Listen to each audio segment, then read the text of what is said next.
मजदूर हो जाऊंगा। और यही तो कर रहे हैं हम, 10 रुपए का प्रसाद चढ़ा करके करोड़ों रुपए की विनती करते हैं उससे। 6 चीजों के लिए ज्यादा भाग तोड़ करने की जरूरत नहीं है व्यक्ति को। 6 चीजें, लाभ हानि जन्म मृत्यु यस अपयस विधिहात। कब लाभ होगा? फिक्स पहले से ही। क्यों? जो तुम करके आ रहे हो तुम्हें मिलना है, निश्चित है। कब हानि होगी? कितना ही जोर लगाओ व्यापार को आगे बढ़ाने में, किसान कितनी मेहनत करता है, फिर भी बारिश आ गई, ओलावृष्टि हो गई, सारी फसल नष्ट हो गई। क्या है ये? विधिहात, लाभ हानि विधिहात। जन्म मृत्यु, किस व्यक्ति का कौन से जगह पर कौन से मां बाप के घर में जन्म होगा, फिक्स है भाई। तुम्हारे कर्मों के द्वारा पहले ही निर्धारित हो चुका है, उसके लिए ज्यादा माथापोती करने की जरूरत नहीं है। और कब मरण होगा, कौन सी जगह पर होगा, कैसे होगा, ये कोई नहीं जानता भगवान के सिवा।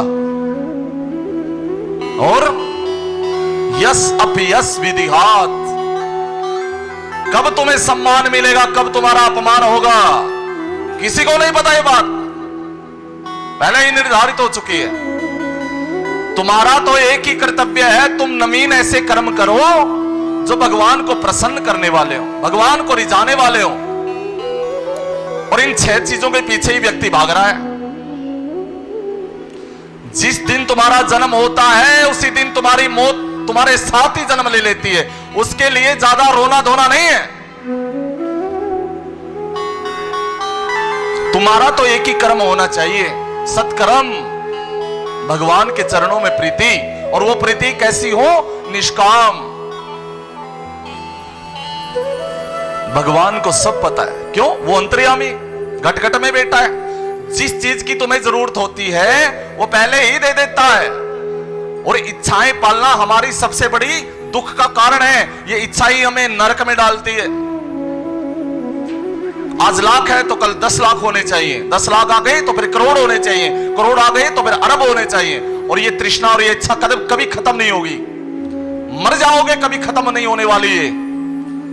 तो अपनी मन बुद्धि को विचार के द्वारा रोकिए, विचार के माध्यम से अपने आप का न्यास कीजिए और भागवत के माध्यम से अपने आप के जीवन को कल्याण कीजिए।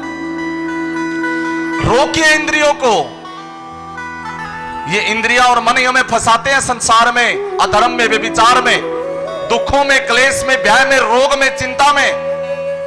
और ये मन इतना चंचल और पापी है, कभी देखना इसको, आपको ऐसी चीज में फंसाएगा जो आपको रुलाने वाली होगी। और जब आप रोएंगे तो आपके मन में इतनी गलानी होगी कि ये मैंने किया क्यों।